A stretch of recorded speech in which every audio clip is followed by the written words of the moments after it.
Our next speaker is Yael Berda. Yael is an assistant professor of sociology and anthropology at the Hebrew University. She holds a PhD from the Department of Sociology at Princeton University. She's a graduate of the Faculty of Law at Hebrew University and received her master's from the Department of Sociology and Anthropology in Tel Aviv University. Her first and excellent, may I add, book, The Bureaucracy of Occupation in the West Bank, was this year published in English as Living Emergency, Israel's Permit Regime in the Occupied West Bank.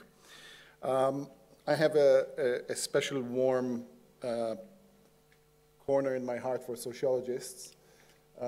And one of the reasons is, well, some of my family members, but one of the reasons is because you don't only talk about what the society is like, what it does, but also why it does what it does.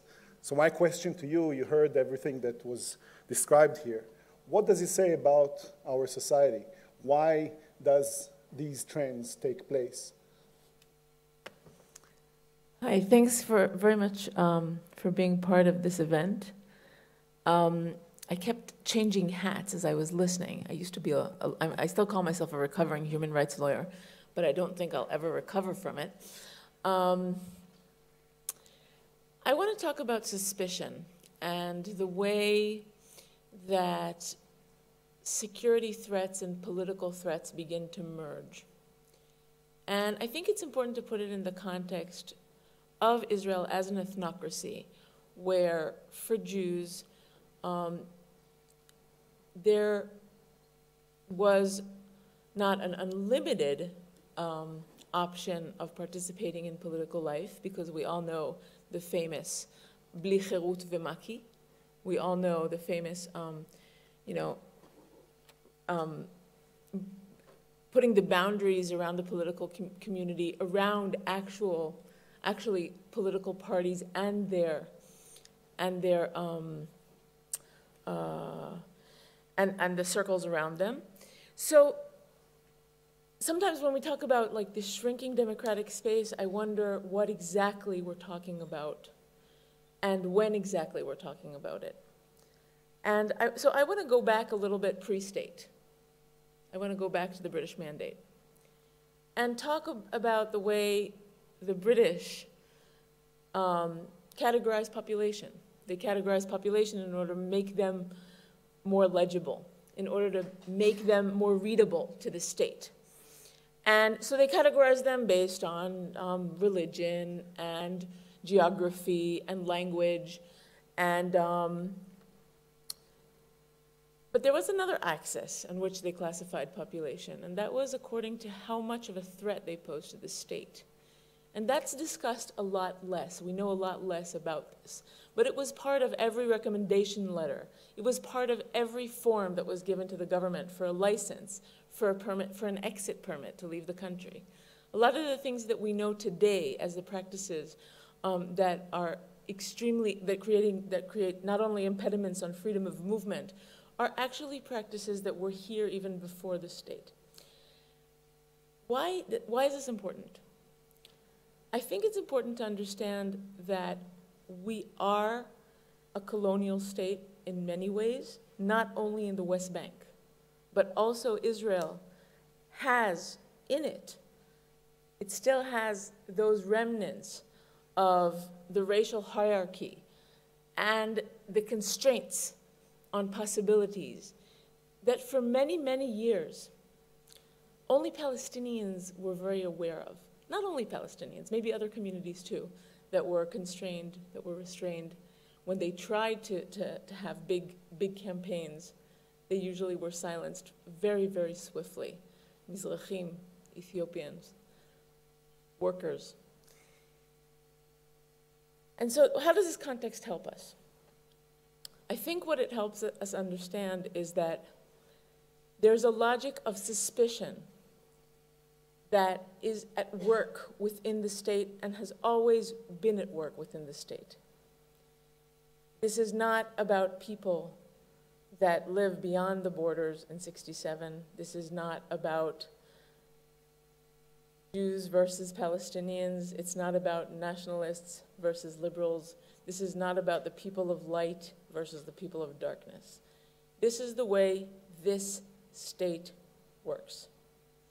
And in order to make it a democracy, we would have to dismantle many of the bureaucratic practices, but particularly the categorization of population as dangerous populations, as suspicious populations. And one of the ways that we could start doing this is by not using those same practices of classification and suspicion against our own communities. I wasn't planning to say this way, but I will. For many of us, what happens is the logic of suspicion becomes also the way that we classify and categorize the people that we're part of and our own political communities. We begin to see, we begin to decide who is okay and who isn't, who is on our side, who believes like us in, for instance, human rights or doesn't. And then we classify them according to those categories. And what that means is we create atomization.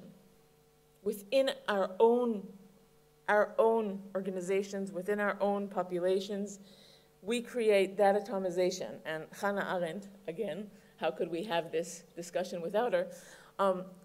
She said, she wrote that atomization is a pale academic word to describe the terror one feels when everyone and anyone can be an informant.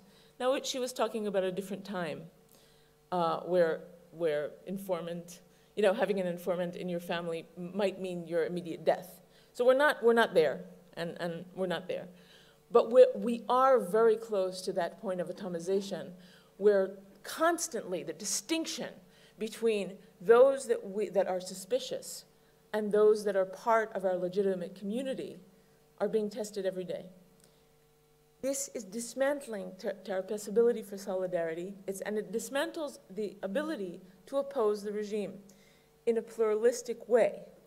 What do I mean by this? There are many human rights defenders.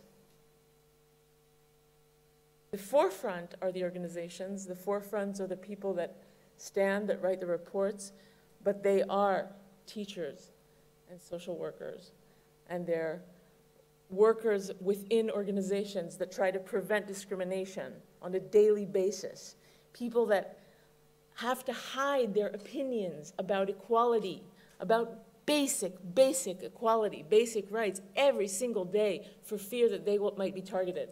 Some of them even work within the state. Some of them are in the military. Some of them do the worst possible jobs that you can imagine if you are a human rights defender. And yet,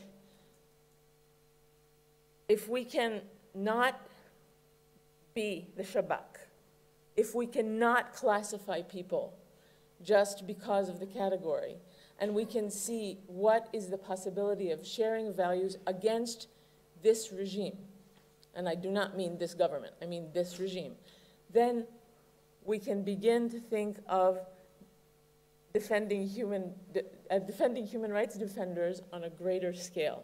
Now, obviously, there's a tension here because on the one hand, you want to categorize, you want to create small categories that you can defend with a specific formulation that would give power to international organizations to intervene. That's on one side of the things. The other side is the political movement that is willing to forego some of, let's call it the outer indicators of what it means to be pro-human rights, and to be willing to include more people in this community that is opposed to the regime. Thanks.